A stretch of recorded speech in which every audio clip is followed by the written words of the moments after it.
안녕하세요. 절대값TV의 명품 PD 한PD입니다. 또다시 신도시의 신고가가 찍고 있다고 그래요. 자, 이런 기사가 나오면 사실 그 신도시의 그 집을 마련하고자 그 계획을 짜고 계신 분들한테는 참 가슴이 아픈 기사들이에요. 이제야 집값이 하락을 하려고 그러는데 작년보다 또 신고가를 찍었다? 자, 그러면 바로 사야 되는 거 아니야? 자, 그렇게 반응할 수 있다라는 거예요. 그럴 수밖에 없어요. 또 신문에서 계속 나오고 새로운 정부에서는 재건축 규제를 또 완화해 준다고 하니까 우리가 신문에만 반응하면 안 된다. 그리고 뭐 신고가를 찍는다고 또 반응을 하면 안 된다. 이 내용을 자세히 좀 보셔야 되고 그리고 신고가 찍는 내용도 보셔야 되는 거고, 구체적으로 재건축 규제 완화가 되면 무엇이 완화가 되는 건가, 그 기간은 얼마나 걸릴 것인가, 지금 윤석열 어떤 정부의 정책은 어떻게 바뀔 것인가, 변할 것인가, 그리고 윤석열 정부는 어떻게 탄생을 했는가, 그런 것들을 알아야 돼요. 알아야 자극적인 기사에 즉각적인 반응을 안 하고 제대로 자신의 그 계획대로 집을 마련할 수 있는 계획을 짤 수가 있는 거예요. 제가 이제 누누이 얘기하지만 윤석열 정부는 집값을 잡기 위한 구원투수예요. 그 구원투수로 등장한 정권이 집값을 못 잡았기 때문에 그 전 정부가 정권을 뺏긴 거예요. 자, 그런데 그 정부가 또다시 집값을 올려놓겠냐 이거예요. 아직 새로운 정권이 시작도 안 했는데. 자, 그러니까 어떻게든 정책의 어떤 기조가 바뀔 수밖에 없어요. 자, 그 바뀌는 기조가 벌써 나타나고 있잖아요. 제가 누누이 얘기하지만 결론적으로 너무 이런 신고가 찍는다 이런 거에 연연할 필요 없어요. 이런 것들은 기자들이 당연히 쓸 수 있는 좋은 소재예요. 소재. 자, 한번 쭉 살펴보시죠. 이거 보세요. 이제 19억 신고가를 찍었다. 19억이면 이게 또 비싼 아파트잖아요. 신도시에서도. 이렇게 높은 가격대를 얘기하면 이 사람이 깜짝 놀라게 돼 있어요. 자, 새 정부 기대감에 분당 일산이 들썩거리고 있다. 우리가 한번 보시죠. 자, 이런 이유가 뭐냐면 윤석열 정부 출범 이후에 재건축 기대감이 높아졌잖아요. 자, 그래서 1기 신도시에서 집값이 들썩거리고 있다. 이제 이런 기사들이 지난주부터 계속 나오기 시작했어요. 자, 이렇게 나오기 시작하면 이제 정권을 잡고 있는 정치인들도 자, 반응을 안 할 수가 없죠. 뭔가 대책을 내놔야 되니까. 자, 바로 그 한덕수 그 국무총리 후보죠. 자, 바로 이야기를 했어요. 이분은 이제 경제통해 전문 관료 출신이거든요. 재건축 규제 완화는 상당히 신중하게 논의할 필요가 있다고 했어요. 이분이 아직 후보 지명하자마자 기자들이 이제 질문을 했을 거 아니에요? 자, 바로 나온 얘기가 이거예요. 규제 완화는 상당히 신중하게 해야 된다. 윤석열 당선인이 재건축 규제 완화를 하고 1기 신도시에 대해서 공약을 한 게 뭐냐면 1기 신도시 특별법을 만들겠다라고 했어요. 자, 1기 신도시 재정비 사업 촉진 특별법을 통해 1기 신도시 재건축 활성화를 약속하겠다라고 공약을 했어요. 특별법을 만든다고 하니까 집값은 이렇게 반응을 하는 거예요. 이게 또 반응을 할 수밖에 없는 거고. 근데 이게 이제 구체적으로 그럼 특별법이 무엇이냐라는 거잖아요. 자, 이거 구체적으로 나온 게 없다라는 거 없다. 이게 나온 게 없어요. 자, 나온 게 없는데 내가 수억의 높은 가격에 집을 산다. 자, 그리고 수많은 블로거, 부동산 강사들이, 앞으로는 1기 신도시가 대세이다. 이제 그런 얘기를 하니까 그동안 마련해야 되겠다고 기다렸던 분들, 집값이 떨어지면 마련해야 되겠다고 생각했던 분들이 바로 현장으로 달려갈 수밖에 없는 거예요. 이 구체적인 내용도 모르고.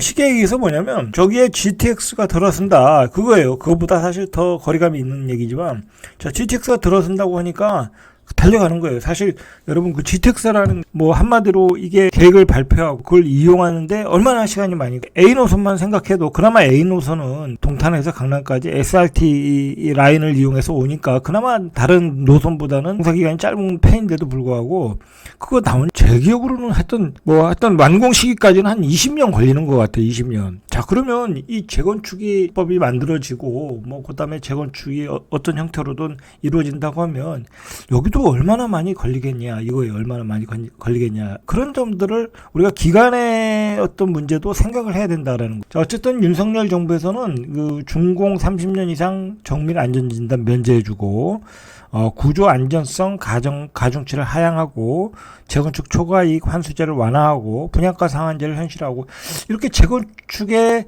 친재건축 성향을 보여주는 공약들을 많이 발표했어요. 발표했고, 그리고 이 중에서는 바로 그 시행령만 바꾸면 가능한 것들이 있거든요.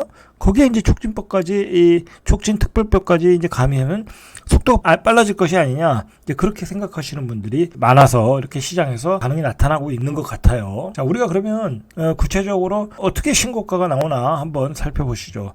성남시 분당구 순회동의 양지 5단지 한양 전용 134제곱미터. 이게 지난달에 19억 5천만 원을 찍었다고 그래요. 이게 이제 그래도 이제 그 분당에서는 고가 아파트죠. 자, 직전거래보다 1억 7천이 올랐다고 그래요. 자, 그런데 우리가 이것도 생각해야 돼요. 신고가만 찍은 것만 가지고 이야기하면 신고가가 나올 수밖에 없어요. 전반적으로 다 그렇다는 건 아니잖아요. 그렇잖아요? 그렇게 생각해야 돼요. 신고가를 찍은 게 몇 개 있는데 그것을 확대 재생산하는 과정이다라고 보셔야 될 것 같아요. 자, 이게 조금 이제 지난주보다는 문제가 됐던 게 뭐냐면 분당뿐만이 아니라 일산, 평촌, 3번, 중동 이런 전체적으로 일기 신도시에서 이런 신고가 현상이 많이 나타나더라라는 거예요. 그런 점에서 우려가 된다는 얘기예요. 그래서 그 우려하는 점을 바로 이제 국무총리 후보에게 물어봤던 거. 전체적인 거래량은 감소했지만 신고가는 찍고 있다. 자, 고양시 일산 동구 백석동 백석마을 3호 전용 5구. 자, 지난달 4억 8천을 찍었다. 신고가라는 얘기죠. 자, 이렇게 적은 아파트에서도 신고가 찍었다. 사실 이거 가볍게 볼 내용은 아니에요. 이런. 자, 그리고 안양시 동안구 호계동의 목련마을 경남에서도 전용 127. 자, 14억 5천만 원을 찍었다라는 거예요. 신고가.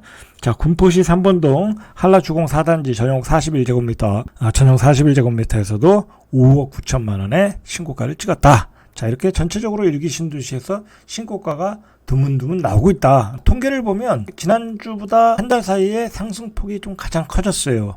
일산은 0.14%, 분당은 0.06%, 중동은 0.03%, 평촌과 3번은 아직까지 보합.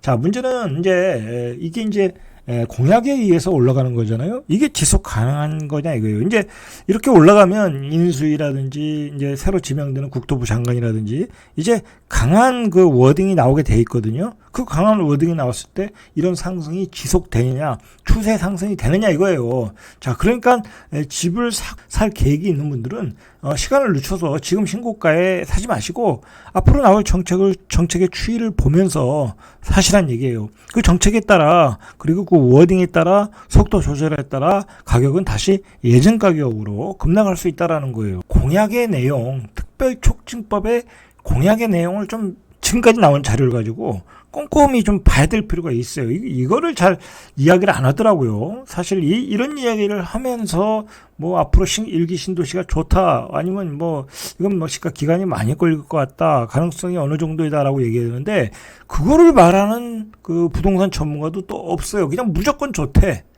자, 그러니까 우리가 이걸 봐야 된다. 최소한 지금까지 나온 내용을 가지고 공약을 살펴보면 용적률 상향 언급이 없어요. 용적률 상향 언급이라는 게 그건 순서가 바뀐 거예요. 예를 들어 용적률 500%가 간다는 거는 종상향을 해줘서 500%가 된다는 거지 500%를 해주겠다라는 얘기가 아니에요. 그러니까 용적률을 올려주겠다라는 얘기 안 했다라는 거예요. 자, 용적률을 올려주려면 말 그대로 토지 용도 변경과 종상향이 이루어져야 된다는 얘기예요. 이런 종상향, 토지 용도 변경을 계획을 짜겠다라는 얘기예요. 500%를 주겠다라는 게 아니라 자, 일반인들은 그걸 꼭 기억하셔야 돼요. 용적률 상향 언급은 없었다. 자, 이건 신문에 나온 얘기예요, 이게. 그러면 어떻게 해야 되겠어요? 토지 용도 변경 종상향을 하려면 도시 기본 계획을 짜야 되는 거예요. 도시 기본 계획. 도시 기본 계획은 10년에 한 번씩 짜는 거예요. 10년에 한 번씩. 앞으로 그 일기 신도시에 재건축을 하겠다고 하면 지금 짜야 되는 거예요. 지금 짜면 그 계획은 10년 후에 이루어지는 거예요. 10년 후에 이제 그 계획을 실행하겠다라는 얘기예요. 그러니까 최소한의 기간이 10년이라는 얘기죠. 10년. 그래서 이제 나온 얘기가 도시 기본 계획을 뭐 미래형 스마트 시티에 맞춰서 수립하겠다. 뭐 이제는 모든 도시가 스마트 시티거든요.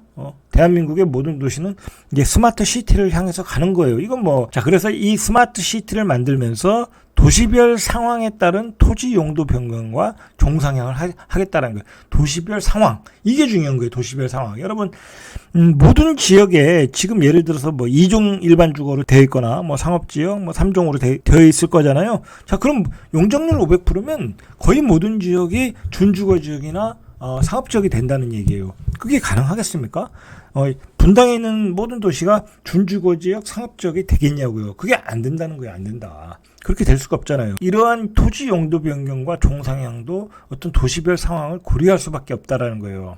자, 그래서 나온 게 구획별 재개발, 재건축을 체계적으로 추진할 수 있도록 하겠다. 특별 계획을 했잖아요. 예전에 지금까지의 재건축은 아파트별로 했는데 이제 구획별로 하겠다. 그런 계획으로 나오고 있어요. 그러니까 단지별로 예를 들어서 이렇게 묶어서 하겠다라는 거죠. 묶어서 어떤 스마트 시티의 기능을 갖는 그런 도시를 만들겠다라는 거예요. 어떤 개론적인 얘기만 나왔다라는 거예요. 중요한 거는 개론적인 이야기만 나왔고 자세한 얘기는 나오지도 않았다라는 거예요. 세부적인 계획이 하나도 안 나왔다. 여러분, 이런 정도의 얘기는 어느 도시의 도시 기본 계획에 집어넣을 수 있는 이야기예요. 그렇지 않겠습니까? 대전은 이런 계획 못 넣겠습니까? 광주는 못 넣겠습니까? 부산은 못 넣겠습니까? 다 넣을 수 있다라는 도시 기능을 강화하겠다라는 기본적인 얘기고, 그래서 이제 도시 기본 계획을 짜야 된다. 이 앞으로 일기 신도시의 특별 어떤 촉진법을 만들기 위해서는 도시 기본 계획을 만들어야 되고, 이 도시 기본 계획은 어떤 10년마다의 단위 계획이다. 그러니까 현재 각 지자체에서 2040년 계획을 만들고 있는 상황이다라고 봐야 되겠죠. 그렇게 보셔야 되는 거예요. 자, 일단 도시기본 계획이 만들어지고 또 이제 국토부에 그걸 근거로 해서 어떤 특별촉진법이 만들어지지 않을까 그렇게 예상을 해볼 수 있죠. 자, 그러니까 일단은 시간이 많이 걸린다. 이게 단순한 문제가 아니다. 짧게 올해 안에 어떤 특별촉진법이 나올 수 있는 것도 아니고 내년에 나올 수 있는 것도 아니고 여러 가지 공론화의 과정이 분명히 필요하다라는. 자, 어쨌든 이러한 그 재건축 규제 완화에 따라 일기 신도시 가격이 또 들썩거린다. 자, 언론에서 떠들고 그리고 그것을 선동하는 전문가들이 또 있고 그것에 귀가 얇으신 분들이 또 가서 또 집을 매수하면서 신고가를 찍고, 자, 그러다 보니까 어떻게 보면 대한민국의 넘버 2 그 국무총리 후보가 바로 이제 얘기를 했어요. 재건축 규제 완화는 신중해야 된다라고 이제 강조를 했어요. 그 바로 후보로 지명하자마자 그 얘기를 했어요. 그 한덕수 후보자는 전날에도 재건축이 빠른 속도로 되면 그 자체가 가격 올리는 요인이 된다. 어떻게 보면 국내 행정, 어떤 경제, 어떤 그런 행정적인 일을 총괄하는 분이 국무총리잖아요. 자, 국무총리가 이런 발언을 했다는 얘기는 앞으로 정책적 기조가 이렇게 잡힌다는 거예요. 이 재건축 속도에 대해서 브레이크를 걸겠다라는 이야기로 보시면 돼요. 자, 이런 워딩이 또 나오기 시작하면 사실 또 집을 사시려고 계획했던 분들, 지금 당장 신고가라도 타야 되는 거 아니야? 그런 분들이 또 주춤하게 돼요. 그럴 수밖에 없지 않습니까? 어차피 워딩에 의해서 올라간 거니까. 자, 그래서 이분이 전체 부동산 정책에서 무엇을 어떻게 해야 할 것인가 하는 방법론을 신중히 논의할 필요가 있다라는 거예요. 그러니까 속도 조절을 하겠다라는 거예요. 속도 조절. 그리고 이분은 긴축 기조예요. 이분은 상당히 부채 축소 그리고 긴축 재정을 원래 전문가 출신이다 보니까 이 국가의 재정을 항상 걱정하시는 분들이잖아요. 그런 분들은.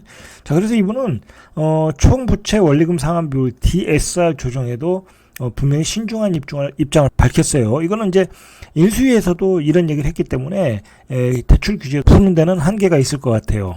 자, 그래서 이 한 후보자가 상환 능력이 너무 없으면 너무 빚을 많이 안 내도록 우리가 자제를 좀 시켜야 된다.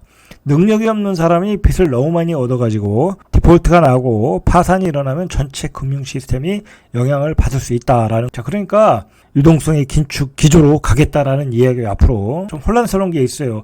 분명히 윤석열 당선인은 DS LTV도 풀어주고 그리고 대출도 많이 받게 해주고 사람들이 자유스럽게 집을 살 수 있도록 하겠다고 하는데 국무총리 후보라는 사람은 이렇게 벌써부터 긴축을 얘기하는 건가라는 거예요. 자, 그러나 윤석열 당선인은 대선 과정에서 어떤 이야기했던 거예요. 공약으로 이야기했던 거고, 국무총리는 그걸 실무에 적용하는 사람이에요. 그렇죠? 거기에서 어떤 그 의견에 어떤 그 마찰이 있을 수 있는 거죠. 마찰이 있기 때문에, 그리고 어느 정도 그 실무진의 이야기를 들을 수밖에 없어요.